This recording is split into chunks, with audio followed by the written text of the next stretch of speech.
Good morning, good afternoon, good evening, good night. Depending on where you are in this world, God bless you.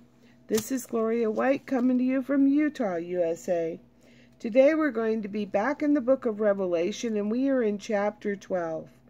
Now, some say this refers to a constellation that appeared in 2017. Let me tell you what it does pertain to, where this woman with the sun and the moon and the 12 stars. And there appeared a great wonder in heaven, a woman clothed with the sun and the moon under her feet, and upon her head a crown of 12 stars. This represents Jacob, which was renamed Israel, and his wife Rebekah, and the 12 sons of Israel. The woman is Israel. And she, being with child, cried, travailing in birth, and pain to be delivered. And there appeared another wonder in heaven, and behold, a great red dragon, which of course is Satan, having 7 heads and 10 horns, and 7 crowns upon his heads. And his tail drew the 3rd part of the stars of heaven, and did cast them to the earth. And the dragon stood before the woman, which was ready to be delivered, for to devour her child as soon as it was born. Now, what is this child? Well, this would be the Messiah, which comes out of Israel, to be more exact, Bethlehem. And this red dragon, of course, is Satan, who is looking to kill the child.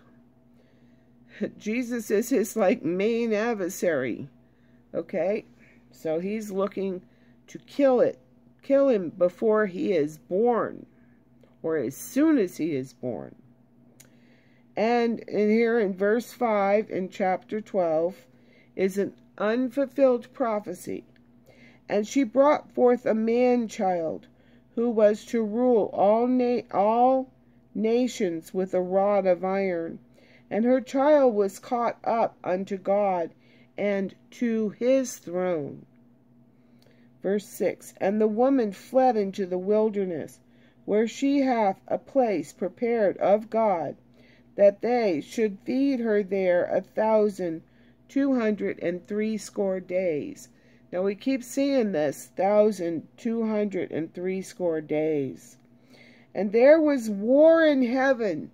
Michael and his angels fought against the dragon, and the dragon fought and his angels. Now remember, there was a battle in heaven. And okay, quick overview. Satan was created as a cherub, a covering cherub, to guard the mercy seat of God. And God made him beautiful. And because of his splendor and beauty, he became proud and decided that, hey, I don't want to guard this seat. I want to sit on it because I want to be God. I'm so beautiful. And so he was full of pride. And he drew 1/3 of the angels in all of heaven. 1/3 of the angels. He deceived them into following him and turning away from God. And this was the great battle in heaven, when Michael the archangel, one of the chief angels, and the 2/3 angels that did not rebel against God and follow Satan, fought against Satan and his angels. So there was a great battle in heaven. And Satan was bound up and his angels and were cast to the earth, spiritually speaking. Okay.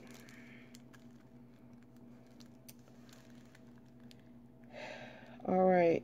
And then it said, so verse 7 reads, "And there was war in heaven. Michael and his angels fought against the dragon, and the dragon fought and his angels, and prevailed not. Neither was their place found any more in heaven. And the great dragon was cast out, that old serpent, called the devil and Satan, which deceiveth the whole world. He was cast into the earth, and his angels were cast out with him. And I heard a loud voice saying in heaven, Now is come salvation and strength, and the kingdom of our God, and the power of his Christ. For the accuser of our brethren is cast down, which accused them before our God day and night." I can't remember exactly where that he was there accusing them before the throne of God day and night. But they weren't sorry to see him go, because he was a backbiter and causing trouble and dissension between the angels. So now that takes us to verse 11 in the book of Revelation, chapter 12. Whoops.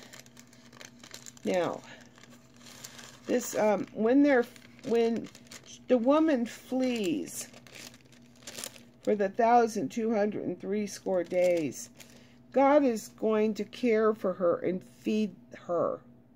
Okay? When he takes her and she flees.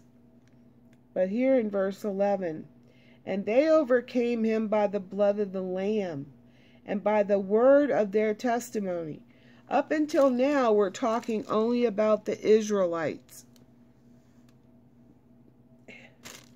Because the Israelites do not have the blood of the Lamb. They didn't accept him. And by the word of their testimony, and they loved not their lives unto the death. This is the church who overcame Satan by the blood of the Lamb and by the word of their testimony. And they loved not their lives unto the death. Therefore rejoice, ye heavens, and ye that dwell in them. Woe to the inhabitants of the earth and of the sea, for the devil is come down unto you, having great wrath, because he knoweth that he hath but a short time. This is why he's so angry. This is why things are going to happen that are going to be unbelievable. Things that have never been before and will never be again. And here at verse 13, "And when the dragon saw that he was cast unto the earth, he persecuted the woman which brought forth the man-child." Who is the woman? Israel. It is Israel. And to the woman, okay, here in verse 14, "And to the woman were given 2 wings of a great eagle, that she might fly into the wilderness, into her place, where she is nourished for a time and times and a half time." That would be 3.5 years, "from the face of the serpent." Now we're in the tribulation, the 7-year tribulation. And so this is like the first half of the tribulation. Verse 15, "And the serpent cast out of his mouth water as a flood after the woman." Remember, in Jasher, he turned himself into a flood of water and tried to drown Abraham, Isaac, and the 2 men that were with them. Remember? Okay, so here in verse 15, and the serpent cast out of his mouth water as a flood after the woman, that he might cause her to be carried away of the flood. And the earth helped the woman, and the earth opened her mouth and swallowed up the flood which the dragon cast out of his mouth. And the dragon was wroth. He was enraged with the woman, and went to make war with the remnant of her seed, the rest of her offspring. These, my dear friends, that's the church. The remnant of her seed is the church. And how do I know that? Because the next words say, which keep the commandments of God and have the testimony of Jesus Christ. That's how I know that that remnant is the church. Pretty cool, huh? Yep, pretty doggone cool. Jesus said, I have foretold you all things, and truly he has. And tomorrow we'll be in Revelation 13, which really starts getting into some meat. So we'll be doing that tomorrow, God willing. And as always, I love you. Sorry I'm so late tonight. I made some cinnamon rolls. Oh, the recipe looked so good. And and I made the recipe and the rolls. They came out beautiful. They taste horrible. My eggs were bad. Yeah. Waste it, waste it, waste it. Okay. So tomorrow hopefully we'll get some more fresh eggs and try it again. And as always, I love you. But I took time today to do something different. To make some cinnamon rolls.